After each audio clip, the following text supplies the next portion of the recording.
নমস্কার বন্ধুরা, সবাই কেমন আছেন? আমি পাপড়ি কিচেন অ্যান্ড ব্লগ থেকে চলে আসলাম। আজকে রান্না করব পটল আর আলু দিয়ে মাংসর পা, মাথা, কলিজা, চামড়া, তারপরে এই যে পাকনার মাংস, এগুলো দিয়েই আজকে রান্না করব।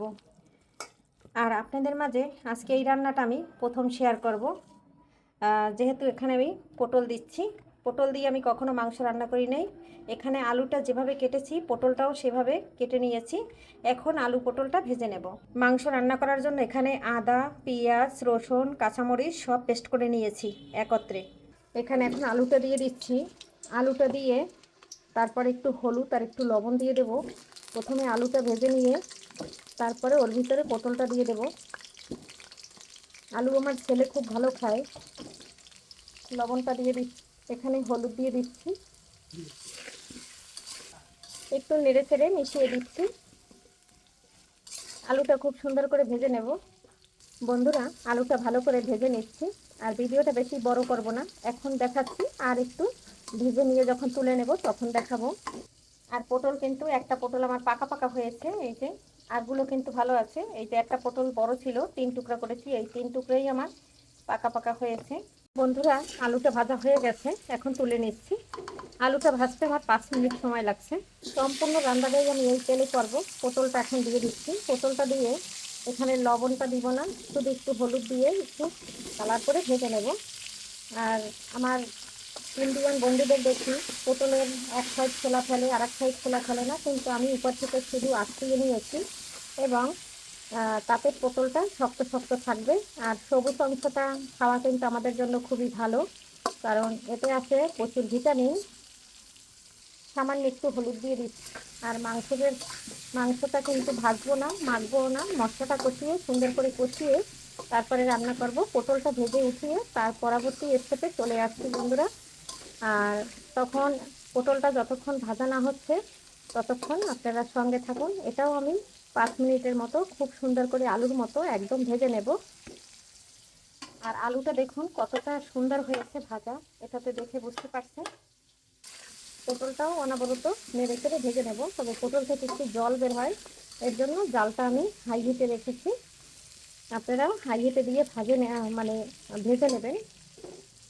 ফাইনালি দেখুন পটলটা একদম ভাজা হয়ে গেছে। এখন আমি এটাও তুলে নিচ্ছি। আর এপাশ ওপাশ খুব সুন্দর করে একদম লাল করে ভেজে নিয়েছি। এখন দিয়ে দিচ্ছি জিরা, তেজপাতা, এলাচ, দারচিনি, গোলমরিচ এবং লং। তেল কিন্তু বন্ধুরা আর দিব না। এখন এটা একটু নেড়ে ছেড়ে নিচ্ছি। এর ভিতরে দিচ্ছি একটা বড় সাইজের রসুন। আস্তা রসুনটা খেতে ভালো লাগে, তাই হালকা একটু ভেজে দিচ্ছি। এখানে দিয়ে দিচ্ছি দুটো পেঁয়াজ কুচি। এখানে দিচ্ছি অল্প একটু কাঁচামরিচ কেটে, দুটো কাঁচামরিচ কেটে দিয়েছি। এটা একটু ভেজে ভেজে নিয়ে তারপরে দিয়ে দেবো এখানে বাটা মশলা। তেল কিন্তু বন্ধুরা, আলু যেহেতু ভেজে নিয়েছি, পটলের ভিতর অনেক তেল আছে, তেল কিন্তু আর দেবো না। যেহেতু ওখানে মুরগির মাংসের চামড়াটা আছে, চামড়ার থেকে অনেকটা তেল বের হয়, তাই আমরা যতটা তেল কম দেবো ততটা আমাদের জন্য ভালো। এখানে দিয়ে দিচ্ছি সব ধরনের মশলা। বাটা মশলাটা খুব সুন্দর করে দিয়ে দিলাম। এখন আমি ভালো করে কষিয়ে নিচ্ছি।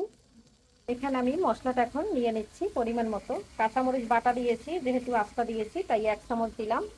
আর এখানে ধনিয়ার গুঁড়া দিয়ে দিলাম, হলুদের গুঁড়া দিয়ে দিলাম, জিরার গুঁড়া দিয়ে দিলাম, ছোটো চামচের 1 চামচ মাংসের মশলা দিয়ে দিলাম। মশলাটা বন্ধুরা, এই যে জলটা আছে এটা আমি একটু শুকিয়ে নিচ্ছি, কারণ এটা কিন্তু মশলার জল। শুকিয়ে নিলে মশলাটা আমার কষানো হয়ে যাবে। তবে বন্ধুরা, মশলাটা একটু ভালোভাবে কষিয়ে নিতে হবে। এখানে দিয়ে দিচ্ছি মাংস লবণ। লবণটা কিন্তু আপনারা পরিমাণ অনুযায়ী দিবেন, লবণ কিন্তু টেস্ট বাড়ে। এখন আমি মশলাটা ভালো করে চামচ দিয়ে গুলিয়ে নিচ্ছি, তাহলে বাটা মশলার একটা স্বাদ আসবে। এখানে কিন্তু আর কোনো প্রকারের মশলা, এই দেখুন তেলটা ছেড়ে দিয়েছে, এই প্রকারে আমি দিয়ে দেব জলে গোলানো মশলাটা। এখন মশলাটা খুব সুন্দর করে নেড়ে চেড়ে মিশিয়ে দিচ্ছি। আর এই যে দেখুন মিশানো হয়ে গেছে।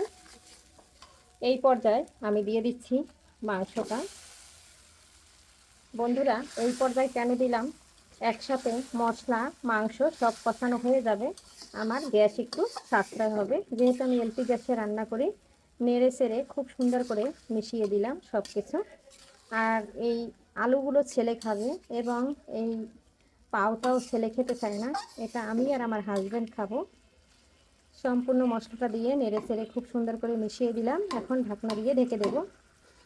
2 মিনিট ঢাকনা দিয়ে 5 মিনিট ঢেকে রাখছি, পরে আসতেছি বন্ধুরা। এই জল দিয়েই একদম মাংসটা সম্পূর্ণ কষানো হয়ে যাবে, তবে সঙ্গে থাকুন, দেখতে থাকুন বন্ধুরা। 5 মিনিট পরে চলে আসছি। এই যে দেখুন মশলা সহ মাংস কষানো হয়ে গেছে। এর ভিতরে আমি কয়েকবার নেড়ে ছেড়ে দিয়েছি অফ ক্যামেরায়। বন্ধুরা, সম্পূর্ণ ভিডিওটা যদি দেখাতে যাই অনেক বড় হয়ে যায়। এই বড় ভিডিও কেউ দেখে না, ছোট ভিডিও দেই তাই এই পুরো দেখে না, 1 মিনিট আধা মিনিট দেখে কমেন্ট করে চলে যায়। এই পর্যায়ে ভেজে রাখা আলু পটল দিয়ে দিচ্ছি।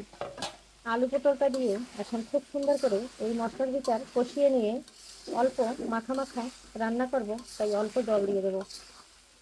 এই যে দেখুন খুব সুন্দর করে মিশিয়ে নিচ্ছি। আর যেহেতু এখানে একটু চামড়া আছে, বেশি ঝোল করলে ভালো লাগবে না। আর তেল কিন্তু বন্ধুরা আর দেইনি, এই তেল দিয়েই রান্না হয়ে যাবে। তেল আমাদের শরীরের জন্য খুবই ক্ষতিকারক একটা খাবার, তারপরেও তেল ছাড়া আমাদের মুখে স্বাদ লাগে না, তাই আমরা খাই। এই যে দেখুন ফুটতে শুরু করে দিয়েছে, এখন কিন্তু আমার ফাইনালি কষানো হয়ে গেছে। আর এখন কিন্তু এখানে আমি জল দিয়ে দেবো।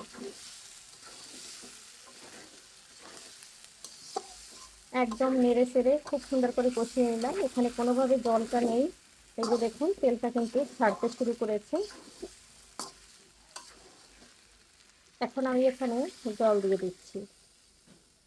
বন্ধুরা, আমি বেশি একটা ঝোল রান্না করব না, আর একটু জল দিয়ে নেব যাতে আলু আর পটলটা ভালো করে সিদ্ধ হয়।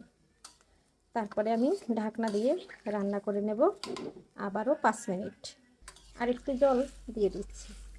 এখন একটু নেড়ে চেড়ে আমি 5 মিনিট ঢাকনা দিয়ে রান্না করছি। তারপরে বন্ধুরা আবারও আপনাদের সাথে শেয়ার করছি।